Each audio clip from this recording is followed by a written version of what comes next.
Hello once again, my name is Malita. You're welcome to Digital Corner, and we bring to you this podcast right here from the city of Livingstone, and this is the city of tourism right here in Zambia, and we're covered by M2 Studio, who are the professional photographers, videographers. Are you ever in Livingstone and you want to be covered, you want to get those memories stored somewhere, please do get in touch with M2 Studio. You can have their number on the scroller below.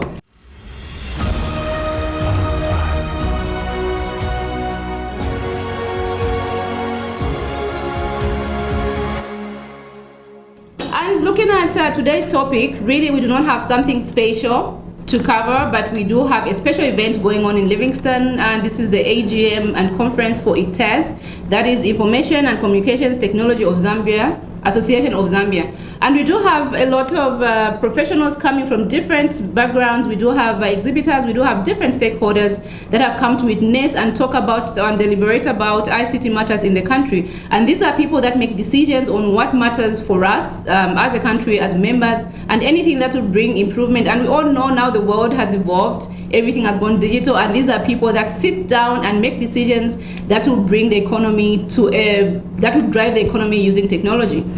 Now I am joined by two special people. These are practitioners in the ICT with very diverse background in ICT.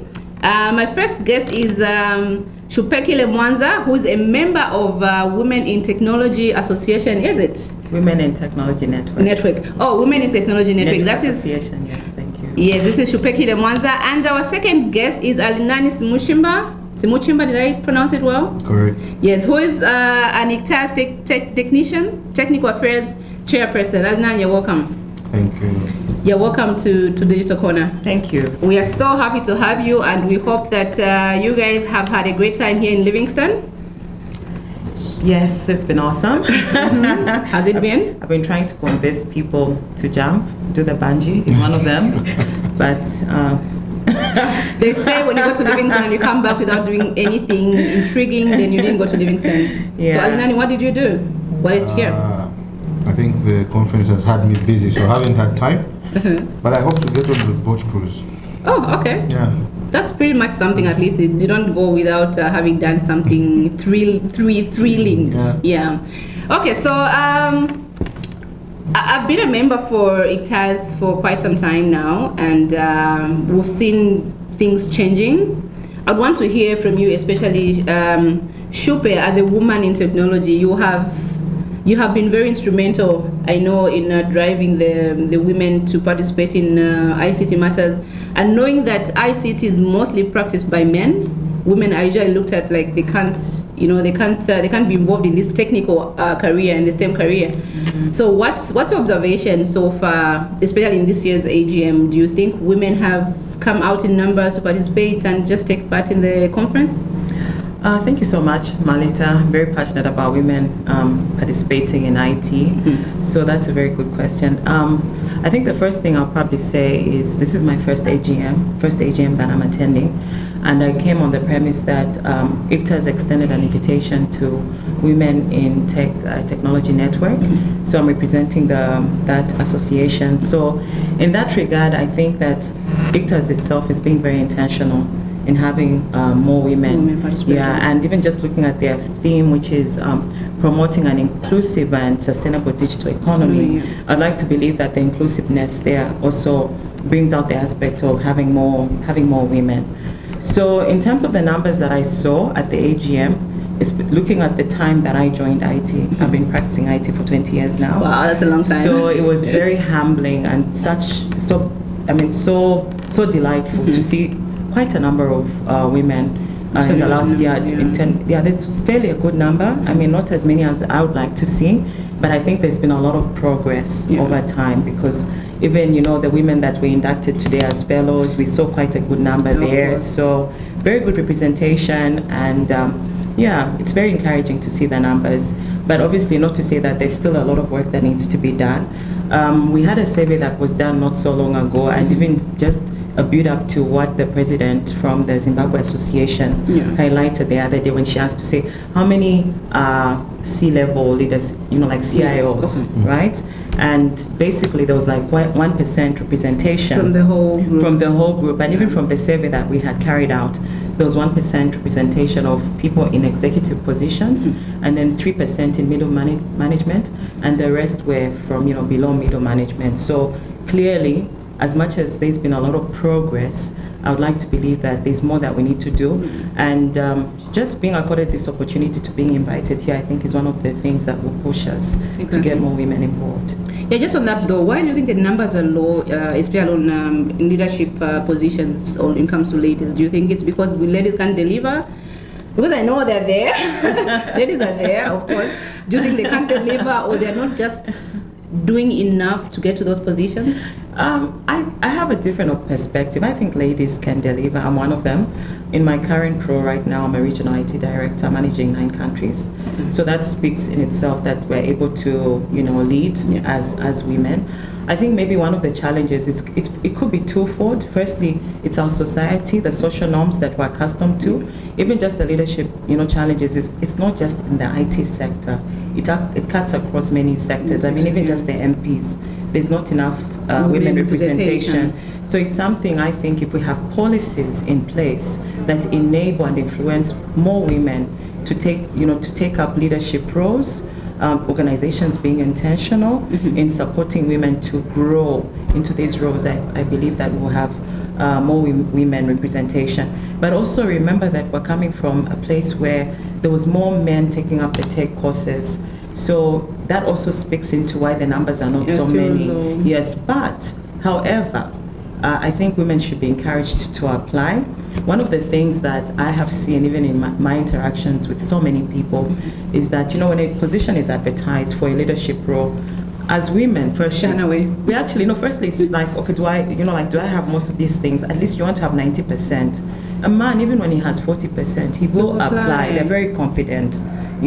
So women need to step up as well and just apply when they see an opportunity. So it's many things, the social norms, the unconscious bias. There was a time when I was invited for a meeting, and the person that was inviting me for a meeting didn't know who I was. So in their message, actually they said, "Good morning, sir."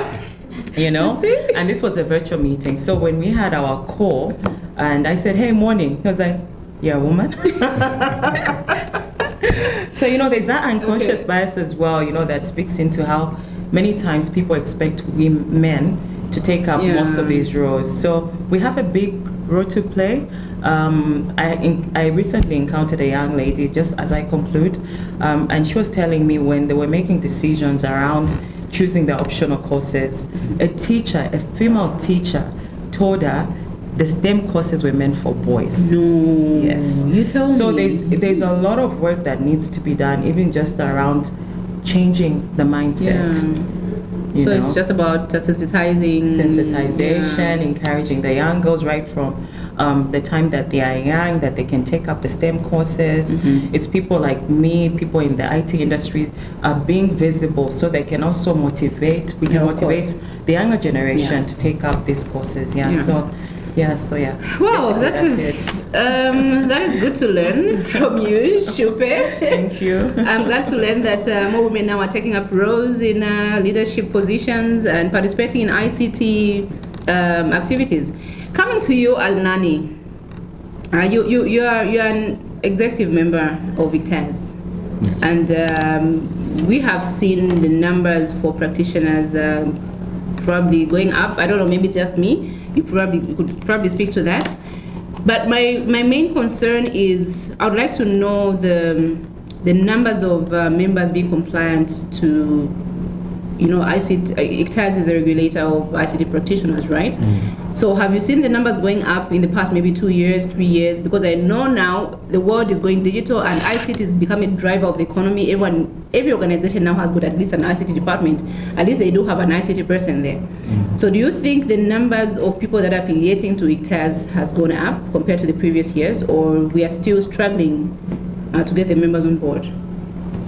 So our numbers currently show that we have 4,000 registered members.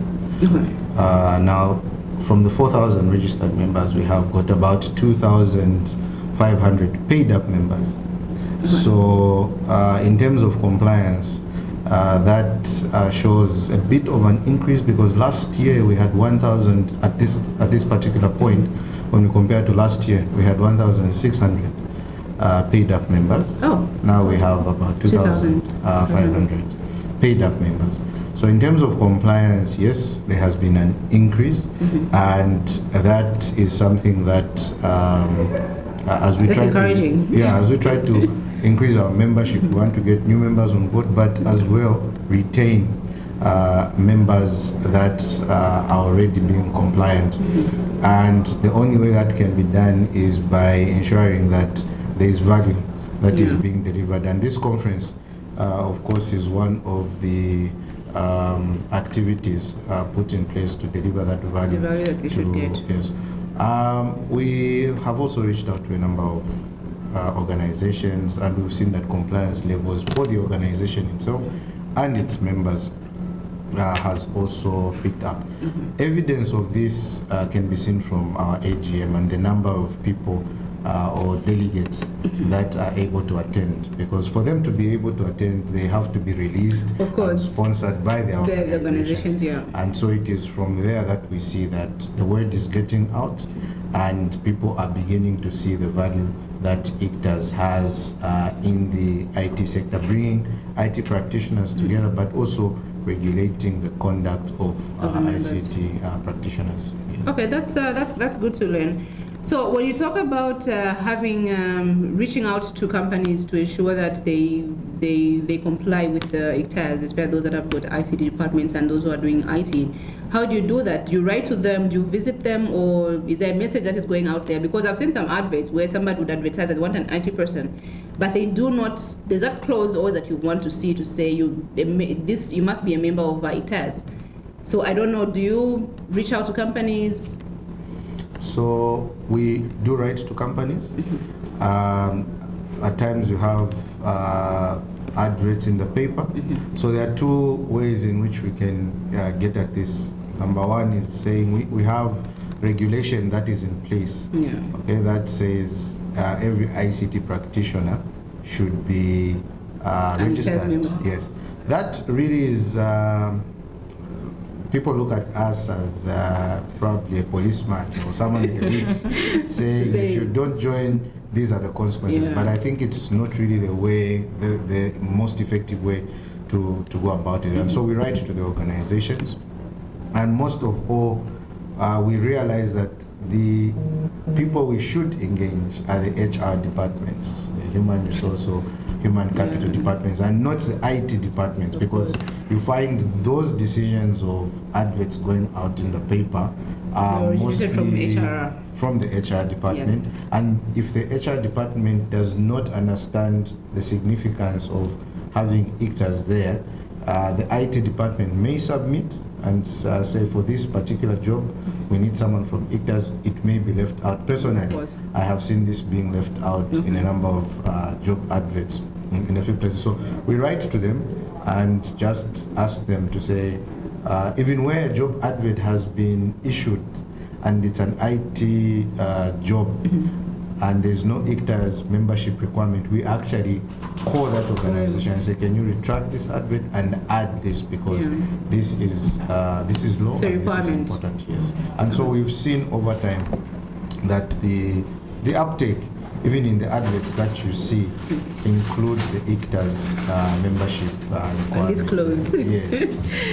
Okay, that's awesome. Good to learn. So we have heard, if you are an organization and you have an ICT personnel in your organization, you have a department on ICT, please ensure that your members are registered with ICTAZ, because these are people who are making decisions generally. I think when it comes to meetings like these, and they represent the organization, they have to come and speak about what they're supposed to do, what your organization is going through. If at all you need any changes done within the policy, the ICT policy, these are people that are going to speak out. So you need your representation in these meetings and ensure that they are registered.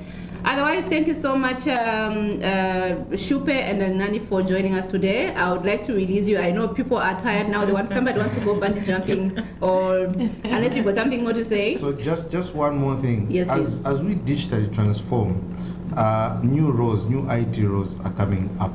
And so we end up finding that it's not everyone who's doing an IT job or assessing IT systems that has an IT background. And so you have got people that are in IT risk, doing IT risk, IT governance, and you find some of them may be coming from a business background and doing these jobs.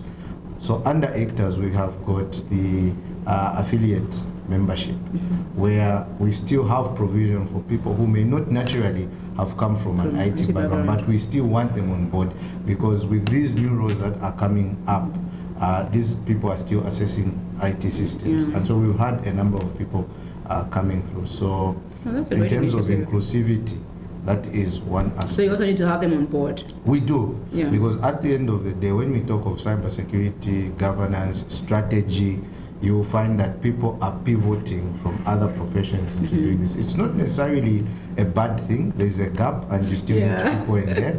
And need to patch it up. Yes, and so what we're saying is, let's get together so that we can guide them as well. So there are benefits to them becoming affiliate members as well. Okay, that's awesome. That's great to learn. You have heard for yourselves. Shupe, do you have any last words to our viewers out there?